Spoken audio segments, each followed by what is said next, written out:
Last two questions. The lady over here. I've been told that women in Islam wear a veil because in this way men will treat them respectfully. But I see the veil as a form of oppression because why should they have to cover themselves because of the weakness of men? Shouldn't they be treated with respect regardless? Could you please explain the veil, and did Mary have to wear a veil?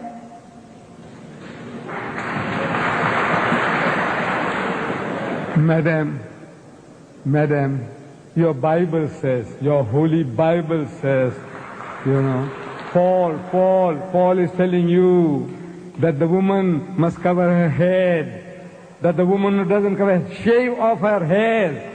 Your Bible says that.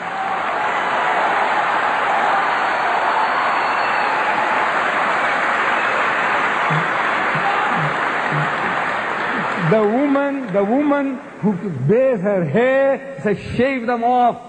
Shave it off. That's what the Bible says. And you woman, your Bible says she must not be allowed to open her mouth in the church. But that's your churches, they don't believe all that. And your people don't believe in that. So you are inviting trouble. Because of this, in America, in New York, no woman is safe after dark. No woman is safe. In France, during daytime, women have been raped in the street, and people just walk by, looking the fun. Say, or maybe they're enjoying themselves. Woman is being raped. No. I said, you are inviting it. Look, this modesty, the nuns, the nuns, Roman Catholic Church. Nobody gives them a second look. If Mary, the mother of Jesus, came along, you won't give her a second look. But my dear sisters, those women on your Gold Coast at Scarborough and all that with bikinis and tangas and G-strings, look, sure.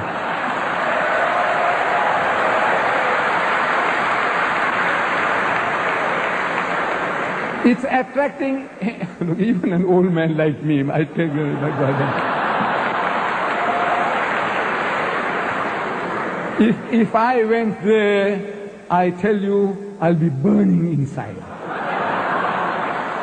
I'm telling you, look, this is the nature of man. God made us like that.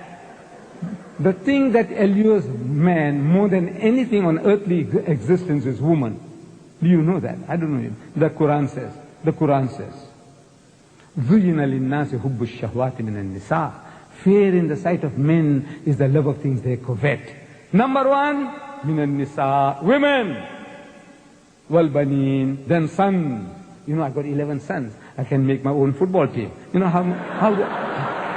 makes me feel proud. I got 11 sons, my own football team, my own cricket team. وَالْبَنِينَ. And number three, وَالْقَنَاطِرِ الْمُقَنْطَرَةِ مِنَ الذَّهَبِ وَالْفِضَّةِ, and hoarded heaps of gold and silver, and wealthy land, and horses branded for excellence, and all this. This is the list that is given in the Quran. Number one, women. The Quran says, the thing that allures man most on this earthly existence is woman. And I'm telling my Western friends that I don't have to prove that to you. I don't have to convince you. I said, you see, in my country, in Durban, city of Durban, I think we'll end with this. Okay? We'll end with this. In the city of Durban, there is a firm called Lucian Motors. They sell second-hand trucks. Lorries, trucks. We call them trucks here too? Trucks, we call them trucks. And on the trucks that they advertise, there's a woman in the bikini on top of the truck. Then G Knots, they sell farm implements. And on the tractors that they advertise, there's a woman in the bikini on top of the tractor. I'm asking these Westerners, I said, what has a woman in the bikini got to do with a second-hand truck or with a tractor? Except the man. You see, the woman is being dangled, so you'll read the advert. And BMW, I don't know, you have BMWs here. It's a motor car supposed to be a little better than the Mercedes-Benz. I'm not in the market for it. You see, I started with the Volkswagen Beetle. I did 120,000 miles, and I had to change for another Beetle, and another Beetle, and another Beetle. Then they stopped making the Beetles. The Volkswagen Beetle. They started the Golf. So I had to buy Golf number 1, Golf number 2. I'm still not in the market for a BMW.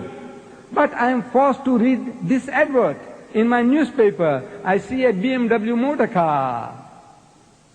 And with a woman in the skimpiest of bikini, what you call the tanga, the G-string. She's standing in front of the motor car. And it's written at the bottom, test drive her now.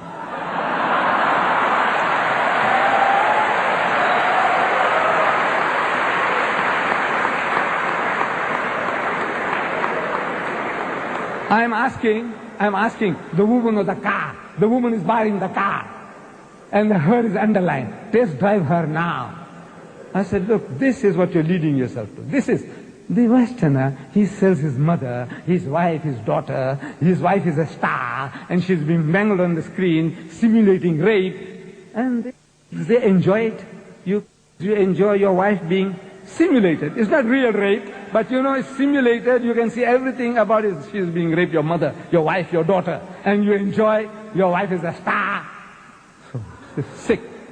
No, alhamdulillah, praise be to God, we haven't come to that sickness yet, we Muslims. We try to keep away from it. This is your pleasure, your privilege. We have no right to force you. But we say, you are playing with fire, my child, and you're going to pay the price. You're paying the price now, and you will pay the price.